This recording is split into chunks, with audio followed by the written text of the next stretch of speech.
Comme dans le privé, dans le public, on est confronté au blocage des salaires, on est confronté aux suppressions d'emplois et à la précarité.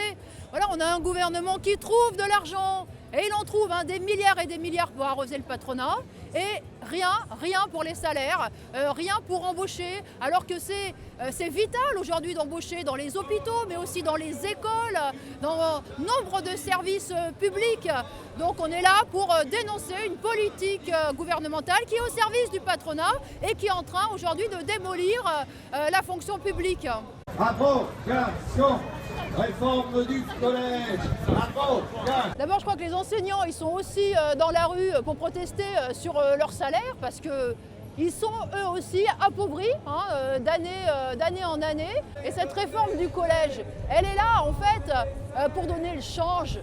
C'est une usine à gaz que le gouvernement est en train de mettre en place dans les collèges qui va reposer sur les enseignants sans qu'il y ait 1 euro de plus, sans que les classes soient allégées, sans qu'il y ait 1 heure de plus pour pouvoir préparer les cours et organiser l'ensemble.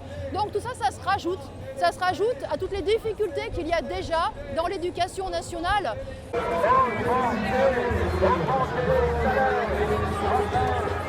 C'est vrai que quand on voit les taxis se mobiliser, quand on voit aussi les éleveurs bretons se mobiliser, on est frappé par leur combativité, on est frappé par leur détermination. Et c'est ce qui manque aujourd'hui aux travailleurs du public, aux travailleurs du privé. Et je crois que c'est aussi de la responsabilité des directions syndicales. Parce que finalement, là, on a des directions syndicales qui n'ont pas réellement envie de se battre contre la politique du gouvernement. Aujourd'hui, on le voit, c'est seulement la fonction publique qui est appelée à manifester, alors que tous les travailleurs du pays, y compris dans le privé, y compris dans les entreprises privées, sont confrontés aussi aux problèmes des salaires, aux problèmes de cette précarité, des suppressions d'emplois.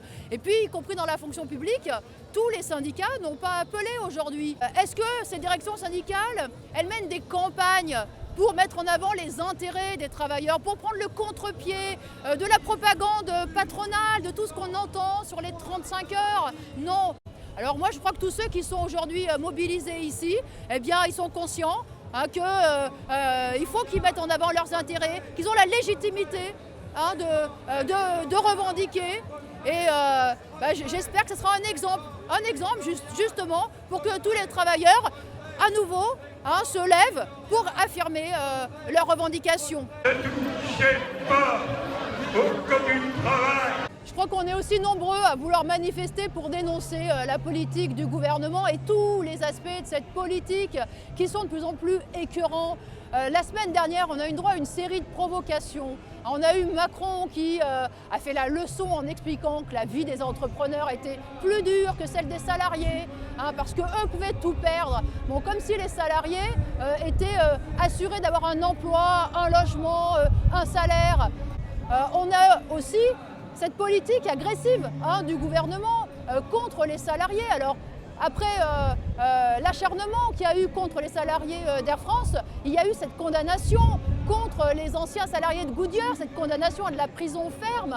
On constate que finalement le gouvernement il voudrait des salariés soumis, dociles, justement qui ne protestent pas. Là on est ici, bien présent, pour dire que oui, on proteste.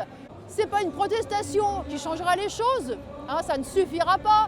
Mais dans tous les cas, il faut être là, il ne faut pas se taire, parce que c'est justement en dénonçant, en prenant le contre-pied de tous ces mensonges patronaux et gouvernementaux, en disant qu'il y a de l'argent, que cet argent il doit revenir aux travailleurs, eh bien qu'on peut effectivement relever la tête et qu'on peut construire un véritable mouvement, une véritable mobilisation, un véritable rapport de force qui permettrait d'inverser le cours des choses. Des files d'attente dans les services publics.